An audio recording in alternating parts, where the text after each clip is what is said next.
semua, saya Natalia dari kelas 4 MB3 ingin menjelaskan tentang PPN, PBB, dan PPNBM.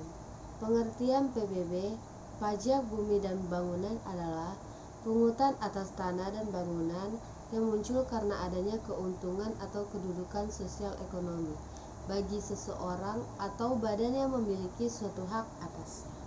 Jadi jika dilihat dari sifatnya, pajak bumi dan bangunan merupakan pajak yang bersifat kebendaan, yang artinya besaran pajak terutang ditentukan dari keadaan objek, yaitu bumi atau bangunan, sedangkan subjeknya tidak ikut menentukan besarnya barang.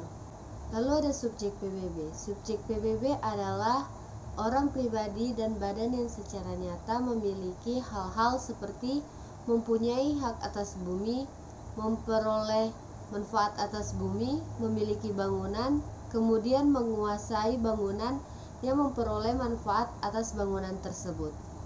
Lalu setelah subjek ada objek PBB, yaitu terbagi menjadi dua objek, yaitu objek bumi dan objek bangunan.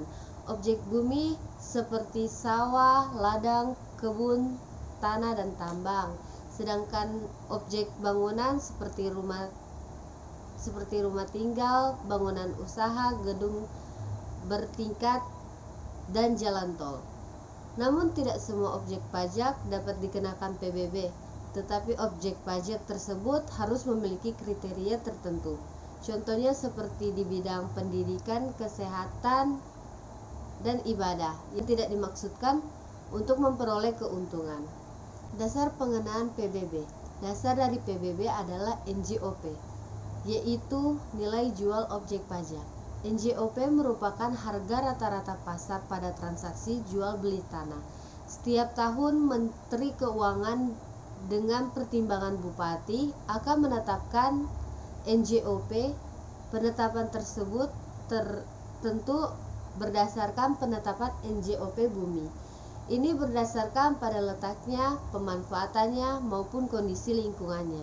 Sedangkan untuk penetapan NJOP bangunan didasarkan pada bahan bangunan yang digunakan dalam bangunan tersebut, rekayasanya, letaknya, ataupun kondisi lingkungannya sendiri. Tarif PBB berdasarkan Undang-Undang Nomor 28 Tahun 2009, yaitu sebesar 0,3%.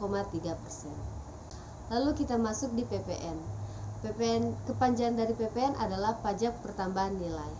PPN ini adalah pungutan yang dibebankan atas transaksi jual beli barang dan jasa yang dilakukan oleh wajib pajak pribadi atau wajib pajak badan yang telah menjadi pengusaha kena pajak atau disebut PKP. Jadi yang berkewajiban memungut, menyetor, dan melaporkan PPN adalah para pedagang atau penjual. Namun pihak yang berkewajiban membayar PPN adalah konsumen akhir. Objek dari PPN sendiri adalah penyerahan barang kena pajak atau disebut BKP dan jasa kena pajak atau biasa disebut JKP di dalam daerah pabean yang dilakukan oleh pengusaha. Yang kedua ada impor barang kena pajak, dan yang ketiga ada pemanfaatan barang kena pajak tidak berwujud dari luar daerah pabean maupun di dalam daerah pabean. Adapun tarif PPN berdasarkan Undang-Undang Nomor 42 Tahun 2009 Pasal 7, yaitu sebesar 10%. Lalu ada tarif pajak sebagaimana yang dimaksud ayat 1 dapat berubah menjadi paling rendah yaitu 5% dan paling tinggi sebesar 15%, sebagaimana diatur oleh peraturan pemerintah. Lalu kita masuk di PPNBM. Kepanjangan dari PPNBM adalah pajak penjualan atas barang mewah. PPNBM ini adalah pajak yang dikenakan pada barang mewah yang dilakukan oleh produsen atau pengusaha untuk menghasilkan atau mengimpor barang tersebut dalam kegiatan usaha atau pekerjaannya.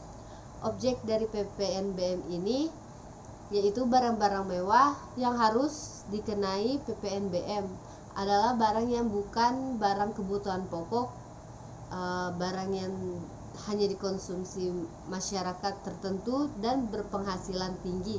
Barang yang dikonsumsi untuk menunjukkan status atau kelas sosial. Tarif PPNBM ini ditetapkan paling rendah sebesar 10% dan paling tinggi sebesar 200%. Demikian pembelajaran tentang PPN, PBB, dan PPNBM yang bisa saya jelaskan. Selebihnya dan kurangnya terima kasih.